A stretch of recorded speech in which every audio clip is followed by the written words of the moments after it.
ವಿದ್ಯಾರ್ಥಿಗಳು ಯಾವುದೇ ಭಯ ಇಲ್ಲದೆ ಆತ್ಮವಿಶ್ವಾಸದಿಂದ ಪರೀಕ್ಷೆಯನ್ನು ಎದುರಿಸಿ ಅಂತ ಹೇಳಿ ಪಿಯುಸಿ ವಿದ್ಯಾರ್ಥಿಗಳಿಗೆ ಧಾರವಾಡದ ಜಿಲ್ಲಾಧಿಕಾರಿ ಸ್ನೇಹಲ್ ಆರ್ ಶುಭ ಹಾರೈಸಿದರು. ನಗರದ ಜಿಲ್ಲಾಧಿಕಾರಿ ಕಚೇರಿಯ ನೂತನ ಸಭಾಂಗಣದಲ್ಲಿ ದ್ವಿತೀಯ ಪಿಯುಸಿ ವಾರ್ಷಿಕ ಪರೀಕ್ಷೆಗಳಿಗಾಗಿ ಕೈಗೊಂಡ ಸಿದ್ಧತೆಗಳ ಕುರಿತು ಪತ್ರಿಕಾಗೋಷ್ಠಿ ನಡೆಸಿ ಮಾತನಾಡಿದಂತಹ ಅವರು, ದ್ವಿತೀಯ ಪಿಯುಸಿ ವಾರ್ಷಿಕ ಪರೀಕ್ಷೆಗಳು ಫೆಬ್ರವರಿ 28ರಿಂದ ಮಾರ್ಚ್ 17ರವರೆಗೆ ನಡೆಯುತ್ತೆ. ಪ್ರತಿದಿನ ಬೆಳಗ್ಗೆ 10ರಿಂದ ಮಧ್ಯಾಹ್ನ 1 ಗಂಟೆಯವರೆಗೆ ಪರೀಕ್ಷೆಗಳು ನಡೆಯುತ್ತೆ.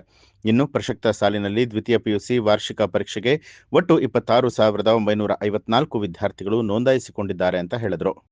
ಈ ಸಭೆಯ ಉದ್ದೇಶ ನಾಳೆಯಿಂದ ದ್ವಿತೀಯ ಪಿಯುಸಿ ಪರೀಕ್ಷೆಗಳು ಶುರು ಆಗ್ತಾ ಇದೆ.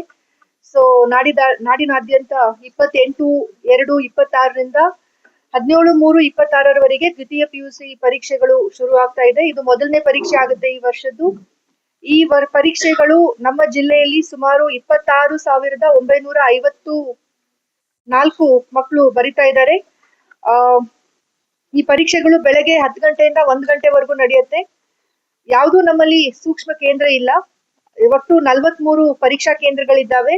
ಧಾರವಾಡದಲ್ಲಿ 16, ಹುಬ್ಬಳ್ಳಿಯಲ್ಲಿ 18, ಅಳ್ನಾವರದಲ್ಲಿ 1, ಕಲಘಟಗಿಯಲ್ಲಿ 2, ಕುಂದಗೋಳದಲ್ಲಿ 3, ನವಲಗುಂದಲ್ಲಿ 2 ಮತ್ತು ಅನ್ನಿಗೇರಿಯಲ್ಲಿ 1.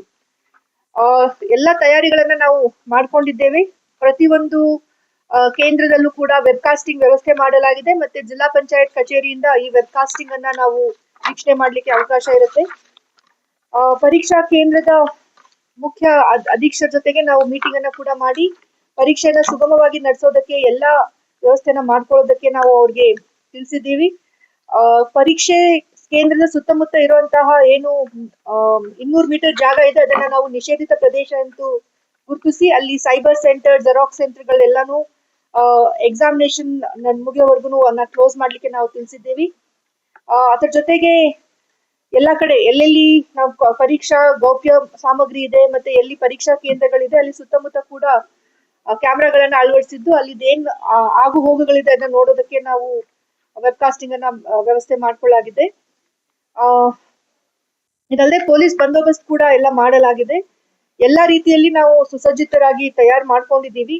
ಯಾವುದೇ ರೀತಿಯಲ್ಲಿ ಪರೀಕ್ಷಾ ಕೇಂದ್ರದಲ್ಲಿ ವಿದ್ಯಾರ್ಥಿಗಳು ಈ ಸ್ಮಾರ್ಟ್ ಫೋನ್ ಆಗಿರ್ಬೋದು, smart devices, smart watches, smart cameras ಯಾವುದು ಅಳವಡಿಸಬಾರ್ದು ಅಂತ ನಾವು ಮಾಧ್ಯಮದ ಮೂಲಕ ಅವ್ರಿಗೆ ತಿಳಿಸೋದಕ್ಕೆ ಇಷ್ಟಪಡ್ತೀವಿ. ಅದಷ್ಟೇ ಅಲ್ಲದೆ ಇಲ್ಲಿ ಮುಂದೆ ಈ ಎಕ್ಸಾಮ್ ರಿಸಲ್ಟ್ ಬಂದು 7ನೇ ಏಪ್ರಿಲ್ಗೆ ರಿಲೀಸ್ ಆಗೋ ಚಾನ್ಸಸ್ ಇದೆ, ಅಂದ್ರೆ ಪ್ರಕಟ ಆಗುವಂತಹ ಸಂಭವ್ಯ ಇದೆ. ಅದರ ಜೊತೆಗೆ 2ನೇ ಪರೀಕ್ಷೆಯನ್ನ ದಿನಾಂಕ 25/4ರಿಂದ 9/5/2026ರವರೆಗೆ ನಡೆಸಲಿಕ್ಕೆ ಡಿಪಾರ್ಟ್ಮೆಂಟ್ ಮುಂದಾಗಿದೆ. ಅದರ ಜೊತೆಗೆ ಪರೀಕ್ಷಾ 3ಅನ್ನ 22/5ರಿಂದ ಮತ್ತೆ ಶುರು ಮಾಡೋದಕ್ಕೆ ಅವರು ಪ್ಲಾನ್ ಮಾಡ್ಕೊಂಡಿದ್ದಾರೆ. ಸೊ ಮಾಧ್ಯಮ ಮಿತ್ರರ ಜೊತೆ ನಾನು ಮಕ್ಕಳಿಗೆ ಒಂದು ಸಂದೇಶ ಹೇಳಕ್ ಇಷ್ಟಪಡ್ತೀನಿ. ಯಾವುದೇ ವಿದ್ಯಾರ್ಥಿ ಕೂಡ ಅವರ ತಯಾರಿ ಹೇಗೆ ಇರ್ಲಿ, ಸಂತೋಷದಿಂದ ಬಂದು ಎಕ್ಸಾಮ್ ಬರಿಬೇಕು. ಪರೀಕ್ಷೆ ಬರೆಯೋದು, ಪರೀಕ್ಷೆಗೆ ತಯಾರಾಗೋದು ವಿದ್ಯಾರ್ಥಿಗಳ ಕೆಲಸ ಇರುತ್ತೆ.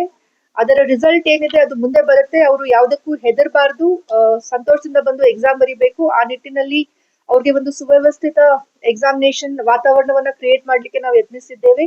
ಯಾವುದೇ ಅಂಜಿಕೆ ಇಲ್ಲದೆ ಒಂದು ಟ್ರಾನ್ಸ್ಪರೆಂಟ್ ರೀತಿಯಲ್ಲಿ, ಒಂದು ಎಥಿಕಲ್ ರೀತಿಯಲ್ಲಿ ನಮ್ಮ ವಿದ್ಯಾರ್ಥಿಗಳು ಬಂದು ಎಕ್ಸಾಮ್ಸ್ ಅನ್ನ ಬರೀಲಿ ಅಂತ ನಾನು ಕೋರ್ತಾ ಇದ್ದೀನಿ. ಮತ್ತೆ ಎಲ್ಲಾ ವಿದ್ಯಾರ್ಥಿಗಳಿಗೂ ನಾನು ಮಾಧ್ಯಮ ಮಿತ್ರರ ಮೂಲಕ ಒಂದು ಶುಭವಾಗ್ಲಿ ಅಂತ ಕೋರೋಕೆ ನಾನು ಇಷ್ಟಪಡ್ತೀನಿ. ನ್ಯೂಸ್ ಅಲರ್ಟ್ ನಿಮ್ಮಿಂದ ನಿಮಗಾಗಿ.